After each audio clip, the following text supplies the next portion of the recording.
Hi, it's Chris. Wanted to do another video about private money lending.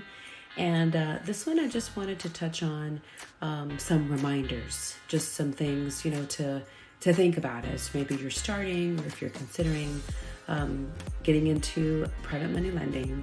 So one of them is to remember that lending is not passive, especially if you are sourcing your own deals and borrowers.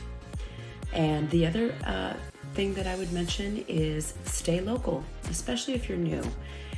You want to be able to make sure that you can get to the property and take a look at it and check on the progress of the property as well. The third thing I would mention is to be prepared to take the property back.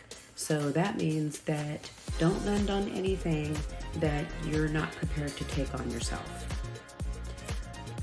Another item would be that, once the closing has happened, you don't want to get into a mode of, okay, I'm just going to wait for my money. No, after the closing, you still need to be active. That's why I say it's not really truly passive. You want to check on the project after closing. You want to make sure that there is insurance, that is being kept up on the property as well. And also just to make sure that the work is being done that was, based on the scope of work of the project. Another thing would be just to kind of keep in mind, a lot of people ask, well, how do you structure it? So typically the terms are going to be, from what I've been seeing, and I guess typically what I do is around 10 to 12% interest with 2 points. Obviously, everything's negotiable, and some borrowers will actually propose, come with their proposals on what they're looking to pay, and you're just going to have to decide if that's going to work for you or not. You got to run your numbers.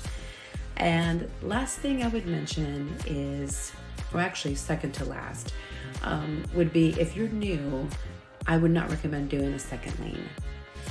It's just something that, I would recommend getting involved in.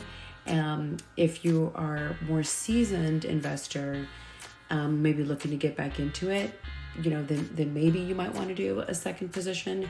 But I would probably structure the deal a little bit more creatively. Like, for example, maybe get a percentage of the profits on the back end. And finally, if it doesn't feel right, then don't do it. If you have any other questions related to, private money lending or just investing, I'd be glad to help out in any way that I can. Hope y'all have a good day. Thank you. Bye.